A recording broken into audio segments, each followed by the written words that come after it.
നമുക്ക് എമ്പുരാൻ എന്ന സിനിമയെ ഒന്ന് അപഗ്രഥനം ചെയ്യാം. എമ്പുരാൻ എന്ന സിനിമയെ എഡിറ്റ് ചെയ്യണം, കട്ട് ചെയ്യണം എന്നൊന്നും ഒരു ഹിന്ദു സമാജവും ആവശ്യപ്പെട്ടിട്ടില്ല. എന്നാൽ ഗോത്ര കലാപത്തിനെക്കുറിച്ച് സിനിമയിൽ അവതരിപ്പിച്ച രീതി ശരിയല്ല. തെറ്റായ സന്ദേശമാണ് നൽകിയത്. അതിനെതിരെ പ്രതികരിക്കാനും സിനിമ ബഹിഷ്കരിക്കാനും ഹിന്ദുവിന് അവകാശമുണ്ട്. അത് ഹിന്ദുവിന്റെ സ്വാതന്ത്ര്യമാണ്. ഇവിടെ കലക്ക വെള്ളത്തിൽ മീൻ പിടിക്കുന്ന കുറെ ചെന്നായകളുണ്ട്. എന്നാൽ അതിൽ ക്രിസ്ത്യൻ സമാജങ്ങൾ ഇല്ല, മുസ്ലിം ലീഗ് ഇല്ല, തീവ്രവാദ വക്താക്കൾ എന്ന ലേബലിൽ അറിയപ്പെടുന്ന SDPI ഇല്ല. പിന്നെ ഈ വിഷയത്തിൽ പതിവ് പോലെ പിതൃശൂന്യതയും ചതിയും കാണിച്ചുവന്നത് ചൂഷകരായ കമ്മികളും കൊങ്ങികളുമാണ്. നിങ്ങൾ സജി, വിജയൻ തുടങ്ങി എല്ലാ കമ്മി കോമാളികളുടെയും, സതീശൻ, ഉണ്ണിത്താൻ തുടങ്ങിയ കൊങ്ങി ചെറ്റകളുടെയും അഭിപ്രായങ്ങൾ നോക്കുക. സ്വന്തം തന്ത ആരാണെന്നു ചോദിച്ചാൽ കൂടി വ്യക്തതയില്ലാത്ത വർഗം. കേരളത്തിലെ ഹിന്ദു സമൂഹം ഭയക്കേണ്ടതും അതാണ്. കാര്യം നേടാൻ ഇവർ എന്ത് തന്തയില്ലായ്മയും കാണിക്കും. എങ്ങനെ നിങ്ങൾ എമ്പുരാനെ ബഹിഷ്കരിച്ചോ അതിനേക്കാൾ ശക്തമായി കമ്മി കൊങ്ങികളെ ചവിട്ടി പുറത്താക്കാൻ തീരുമാനിച്ചാൽ നിങ്ങൾ രക്ഷപ്പെട്ടു. നിങ്ങളുടെ വരും തലമുറ രക്ഷപ്പെട്ടു. സിനിമ എന്നാൽ എന്തും പറയാനുള്ള, തന്തയില്ലായ്മ കാണിക്കാനുള്ള വേദിയല്ല. അല്ലെങ്കിൽ സെൻസർ ബോർഡ് സമ്മതിച്ചിട്ടും സർട്ടിഫിക്കറ്റ് കിട്ടിയിട്ടും മാർക്കോ ടെലിവിഷനിൽ വരാത്തത് എന്താണ്? അത് മാർക്കോ സിനിമയുടെ പ്രൊഡ്യൂസർമാരുടെ സാമൂഹിക പ്രതിബദ്ധതയാണ്. ഓർക്കണം, അവർ തെറ്റ് ചെയ്തില്ല. സെൻസർ ബോർഡ് പറഞ്ഞ എല്ലാ എഡിറ്റും ചെയ്തു. പ്രായപൂർത്തിയായവർക്ക് മാത്രം എന്ന് മടി കൂടാതെ പബ്ലിഷ് ചെയ്തു. എന്നിട്ടും അവരുടെ സിനിമ ടെലിവിഷനിൽ വിലക്കി. എന്നാൽ ന്യായം അവരുടെ ഭാഗത്താണ് താനും. എന്നിട്ടും അവർ പൗരധർമ്മം അനുസരിച്ചു. എമ്പുരാന്മാർ ചെയ്ത പോലെ പിഴച്ചുപോയില്ല.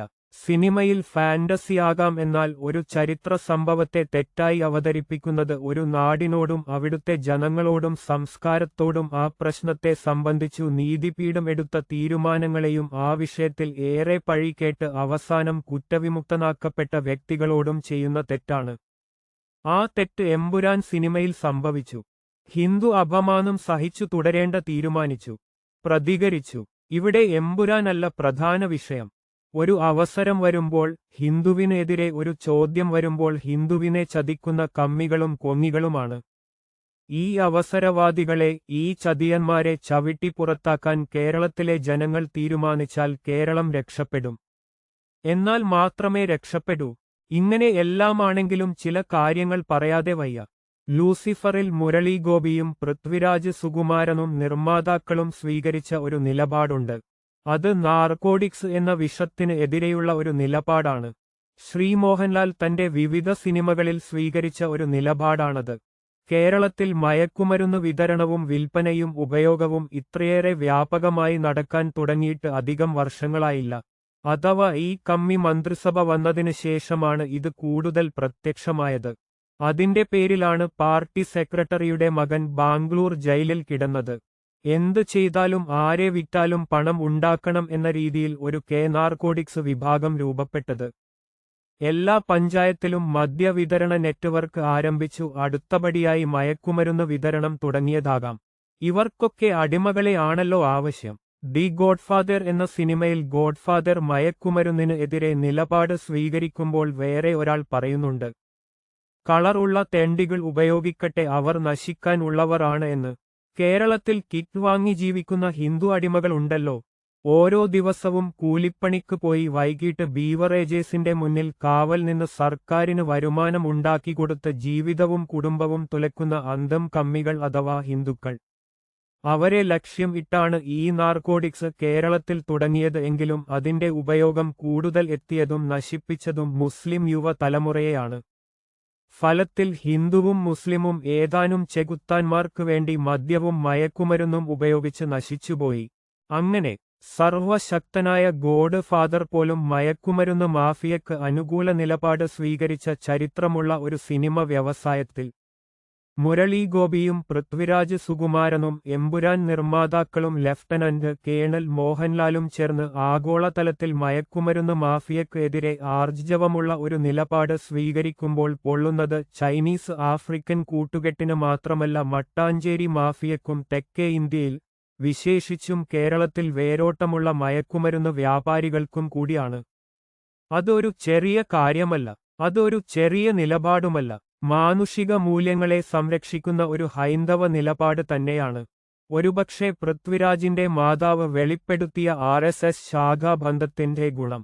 ഈ കലക്കവെള്ളത്തിൽ മോഹൻലാലിനും പൃഥ്വിരാജിനും പണി കൊടുക്കാൻ നോക്കുന്നവരും അടിവസ്ത്രമായി മട്ടാഞ്ചേരി യൂണിഫോം ധരിച്ചവരാണ്. അഥവാ ആട്ടിൻ തോലിട്ട ചെന്നായകൾ. ഇതിൽ ഈഗോയുടെ പ്രശ്നമില്ല. അണികളിൽ കുറച്ചുപേർക്ക് വേദനിച്ച ഉണ്ടായ കാരണം സിനിമയുടെ ഉടമകളിൽ നിന്നും ഉണ്ടായ ചെറ്റത്തരമാണ്.